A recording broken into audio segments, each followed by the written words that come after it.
Monsieur le président, monsieur le garde des sceaux, mes chers collègues, nous avons le plaisir de saluer une hausse de 8 % du budget consacré à la justice pour l'année à venir. Elle en avait terriblement besoin, car les crédits qui lui sont consacrés n'avaient pas connu pareille augmentation depuis au moins 25 ans. L'augmentation prévue pour 2021 atteint les objectifs par la loi de programmation. Elle les dépasse même de 100 millions d'euros. Cette hausse est la bienvenue, tant au regard du rôle central de la justice dans notre pays qu'au regard du manque chronique de moyens dont elle souffre depuis de trop nombreuses années. Ni le Président de la République ni ce gouvernement ne peuvent bien sûr être tenus que responsables de l'état actuel de la justice, mais il vous appartenait d'y remédier et nous saluons l'effort que vous avez amorcé. Cet effort doit absolument se poursuivre dans la durée. Notre pays a besoin de justice et d'une justice efficace. Hier, un sondage paraissait et nous apprenait que l'opinion de nos concitoyens sur la justice se dégrade. Près de 60% d'entre eux n'ont pas confiance en elle et il faut que ça change. L'augmentation du budget cette année est un signal encourageant et nous espérons qu'il contribuera à recréer la confiance perdue.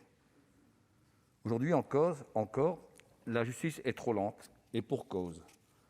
En 2018, d'après la Commission européenne pour l'efficacité de la justice, le nombre de juges professionnels par habitant en France était inférieur de moitié à celui de l'Allemagne. Il était même inférieur à celui de la Russie, de l'Ukraine ou même du Kazakhstan. Un tel sous-effectif allonge nécessairement les délais de jugement et nuit à l'efficacité de la justice. Il n'est pourtant qu'une des conséquences de l'insuffisance de moyens qui lui sont consacrés.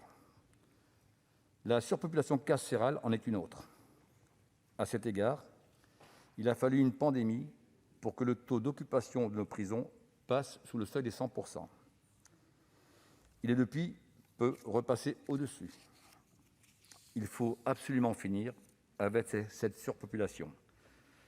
Il est inacceptable qu'au pays des droits de l'homme, des centaines de détenus dorment sur des matelas posés par terre. Nous avons besoin de plus d'espace dans nos prisons.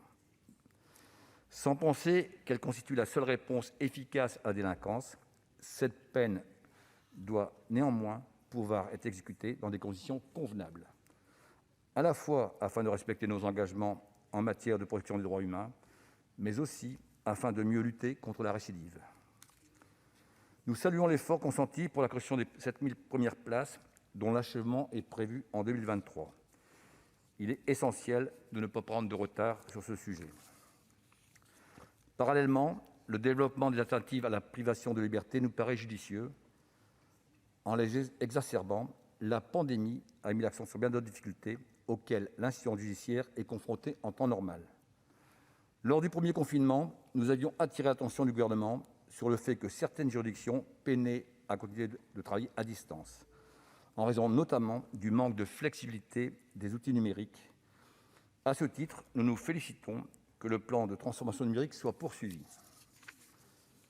Lorsque les circonstances l'imposent, il est indispensable que le travail de la justice puisse être effectué à distance en toute sécurité. Nous remarquons cependant que de nombreuses solutions logicielles restent à finaliser. Par ailleurs, si certaines professions disposent du matériel nécessaire au travail à distance, d'autres, comme les greffiers, demeurent majoritairement sans équipement. En plus d'être rapide, la justice doit être accessible. À cet égard, nous soutenons l'augmentation des crédits consacrés à l'aide juridictionnelle. Nous regrettons cependant qu'elle soit inférieure à la hausse préconisée dans le rapport Perben. La hausse des crédits alloués à la justice portée par ce projet de loi de finances est un effort nécessaire. Les Français ont besoin de justice. Nous souhaitons que ce budget 2021 soit l'amorce d'une nouvelle dynamique. Au-delà de ces quelques remarques, le groupe Les Indépendants soutiendra ce budget. Merci, cher collègue.